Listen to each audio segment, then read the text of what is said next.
Perkenalkan, nama saya Gris Wirayuda dengan NIM 24101076. Kelas PKK 1 semester 1 dengan makul Ilmu Sosial Dasar.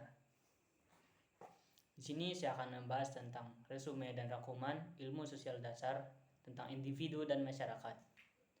Langsung ke pembahasannya. Yang pertama, individu. Individu adalah unit terkecil dari masyarakat yang memiliki karakteristik yang berbeda-beda dalam konteks sosial.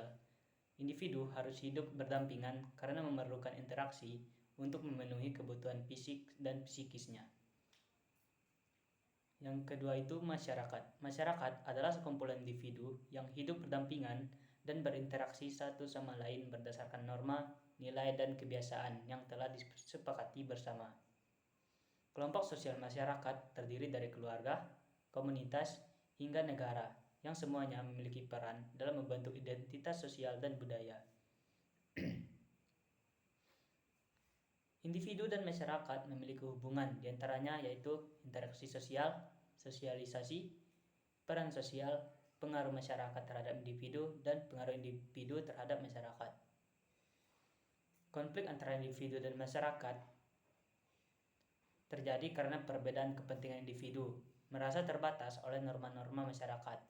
Sebaliknya, masyarakat menilai perilaku individu yang menyimpang sebagai ancaman bagi stabilitas sosial. Perkembangan individu dalam masyarakat. Individu dipengaruhi oleh berbagai agen sosial seperti keluarga, sekolah, teman sebaya, dan media yang berperan untuk membentuk kepribadian individu. Perkembangan individu juga dipengaruhi oleh perubahan sosial dalam masyarakat, seperti perubahan teknologi, ekonomi, dan budaya yang mengharuskan individu untuk terus beradaptasi. Hubungan antara individu dan masyarakat bersifat timbal balik dan saling bergantungan. Keduanya mempengaruhi dan membentuk satu sama lain melalui berbagai interaksi sosial, norma, nilai, dan peran sosial. Berikut adalah beberapa aspek penting dari hubungan ini. Yang pertama, interaksi sosial. Interaksi sosial adalah proses di mana individu berkomunikasi dan berhubungan dengan individu lain dalam masyarakat. Ini adalah dasar dari semua kehidupan sosial. Yang kedua, sosialisasi. Sosialisasi adalah proses di mana individu belajar nilai, kebiasaan, dan aturan yang berlaku dalam masyarakat. Ketiga, peran dan status sosial. Peran sosial. Setiap individu dalam masyarakat memiliki peran sosial tertentu, seperti sebagai anak, orang tua, pekerja, atau warga negara. Status sosial. Status sosial adalah suatu peringkat individu dalam struktur sosial masyarakat. Status ini biasa diperoleh, misalnya melalui prestasi atau diberikan, misalnya berdasarkan kelahiran. Keempat, pengaruh masyarakat terhadap individu. Masyarakat membentuk perilaku individu melalui norma dan nilai. Individu menyesuaikan perilaku mereka untuk memenuhi harapan sosial ini. Kelima, pengaruh individu terhadap masyarakat. Perubahan sosial, individu berinovasi untuk memperkenalkan ide-ide baru atau mengubah norma-norma yang ada. Individu membantu membentuk struktur dan dinamika masyarakat. Yang keenam, konflik antara individu dan masyarakat.